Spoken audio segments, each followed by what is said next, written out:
not gonna lie, I'm getting pretty excited. The season has begun. Took a quick trip to Turkey Point a few weeks ago. Now with that trip, there was a lot of, I was going, I wasn't going, we weren't sure, and Julie was coming with me. It was only for a weekend. It was only an hour and a half away. I thought, I don't need to take much stuff. So I took probably less than half of what I would normally take, and I filled all 3 of my bags. Generally I use what everybody else uses, 3-bag system, 2 panniers, and a top bag. And yeah, it was pretty much jammed, and I wasn't taking that much stuff. And I thought, you know what, it might be a good idea to just add in a little video of how I normally pack, which is normally at least a little bit more efficiently than I did last time, and just how I divide stuff up, where I put it. There are people that will say, you know, you have to make sure that you pack all the heavy stuff on the bottom, this and that. I don't think I have anything here that is substantially heavy. The heaviest thing that I would carry with me on the bike is probably the toolkit, and it sits underneath the seat anyway.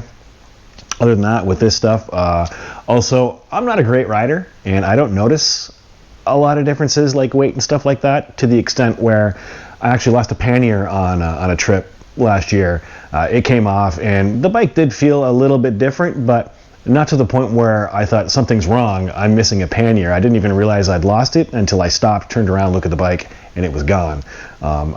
They're both here, so obviously I did go back and find it. Anyway, so I don't worry too much about weight and stuff. What I do though is I try and put up into sections. For example, like all my camp kitchen, my food, my toiletries, anything with any kind of scent, I try and keep in one bag. So if I need to, I can string that bag up in a tree so the bears don't get it.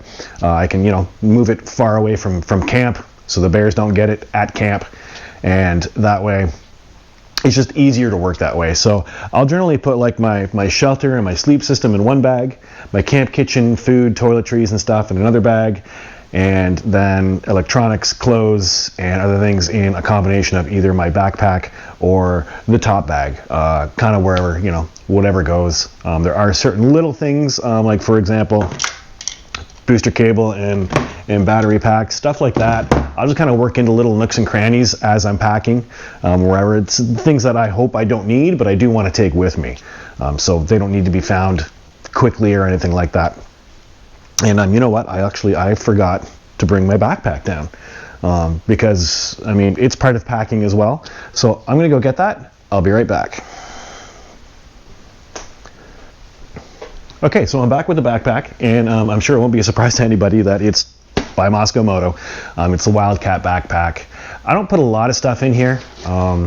In the chest rig, I've got like my InReach, my cell phone, a notepad, a pen, maybe a granola bar, stuff like that.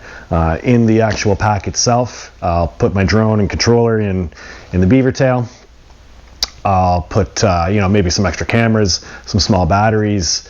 I've got, you know, a hat to wear around camp in here, just little odds and ends kind of that'll go in here, tripods, blah blah blah, the usual stuff. I'll also put, it comes with a 3-liter bladder, water bladder. I'll probably put about a liter, maybe a liter and a half in that. I do also have a 2-liter bag in one of the 4-liter pouches on the panniers. So with that, I mean, I'm going to consume some of it on the way up there, but that gives me 3.5 liters before I even have to start filtering any more water or anything like that. So that's plenty. Anyway, so this kind of gets packed and ready to go whenever. And then so I'll basically I grab a pannier and I'll start packing stuff. So in this one, again, I like to keep my kitchen and stuff separate. So you know what, I'll start with that. Got a little mess kit. A flask with some bourbon in it. I will probably stop and pick up a couple of beers on the way there.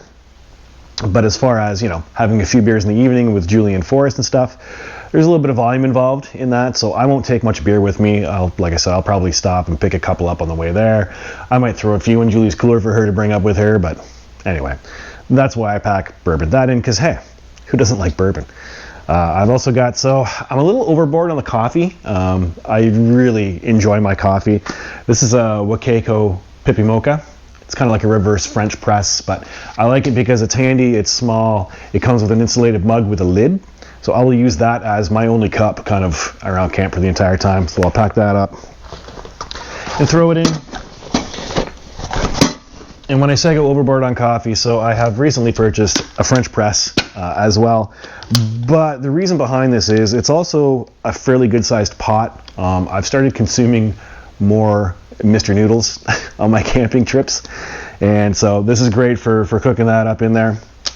But it also holds, like, so I've got the pot, the French press stuff in here, the stove, some coffee, and the isobutane canister for the stove all fits in one handy little package. So I'll take that as well.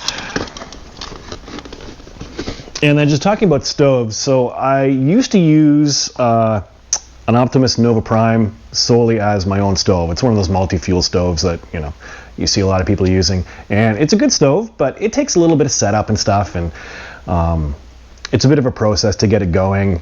It's extra noisy. So what I've started doing is I've started using a canister stove again. But on trips like this one, where I'm going to be a little bit more remote, and if something goes wrong, it might take a little bit longer for someone to get to me, I'll probably I've got the old stove just in a little pouch here. I'll throw that in one of the bags somewhere just so I've got it with me. And then, of course, need food.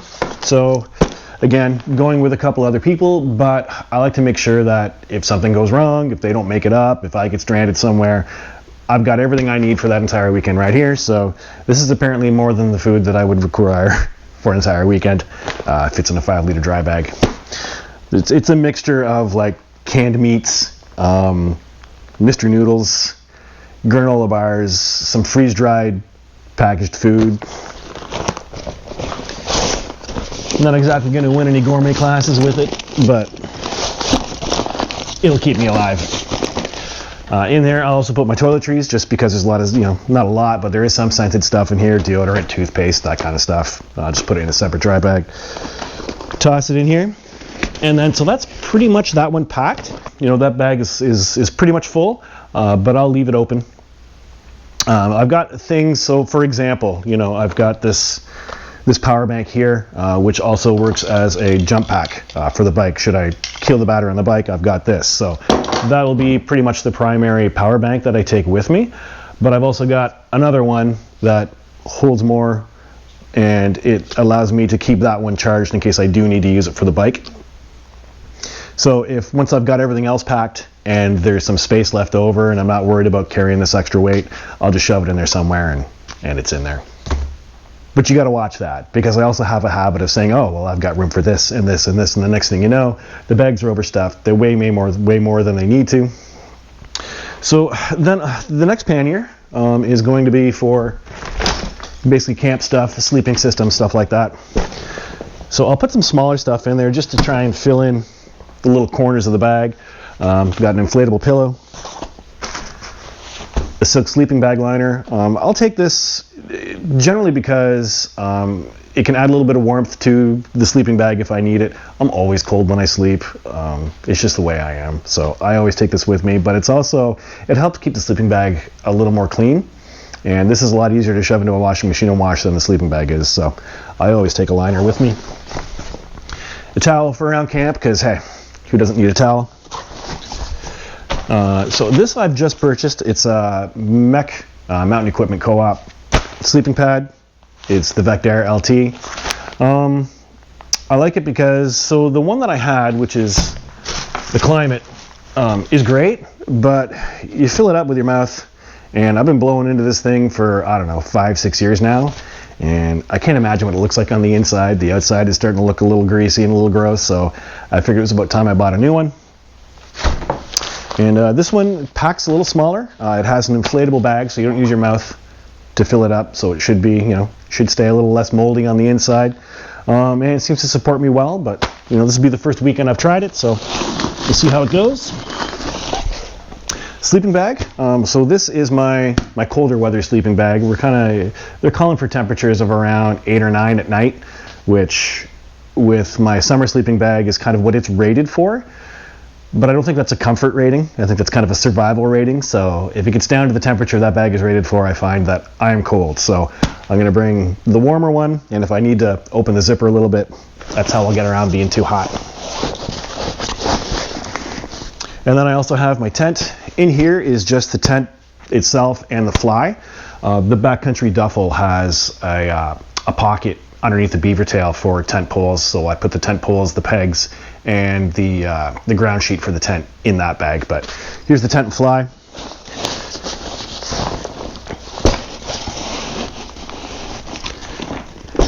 And I also take with me a solar blanket just to put on the bottom of the tent to put the sleeping pad and the sleeping bag on top of. Again, I think I mentioned that I always seem to be cold when I sleep. So I'll shove that in there, and then we'll leave this one open too, because like I said, it's only Sunday.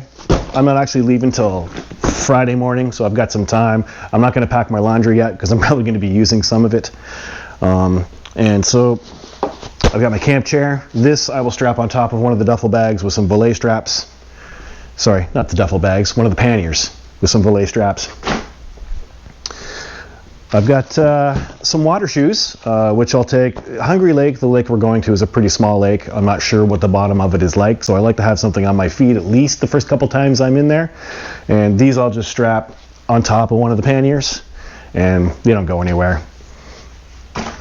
I've also got, because the boots I wear on the bike are not great for hiking in or basically walking around camp, I've got a pair of shoes here that I've kind of squished down with a belay strap, and I find that after I wear them, they're usually covered in mud and pine needles and stuff, so I'll keep them in a grocery bag just so on my way home I can pack them up, stick them in here, and I don't get sand and pine needles all over everything in the pannier. You know what, I'm going to stick these in the duffel. Why not? So this is the duffel bag. I've got two small pouches on here. Right now I've got a smaller tarp in this one and just bear spray in that one. The bear spray is, again, it's one of those things that I take with me, but I'll just kind of chuck it in wherever I can. It may stay there, it may not, who knows. Got my rain gear, which I want easy access to if I need it, because if you're riding somewhere and it starts to be a bit of a downpour, you want to try and get this on as quickly as possible. I was thinking of putting it in the backpack, but I think what I'll do is, with this duffel bag, because it opens from both ends, stuff on the top, bottom, whatever you want to call it, is very easy to get to without taking the bag off the bike. So I'm just going to stuff this in here in the bottom so that it's easy to get to. I just got to open that side and it's right there should I want to do it. I've got a bit of a bowl. This is basically just for scooping up lake water in case, we're going to bed before the fire is completely out. Again, something else I can just kind of tuck in anywhere. Mosquito repellent. Well, not really repellent, but a thermocell to keep the mosquitoes away, and a refill for it because this one's getting kind of low.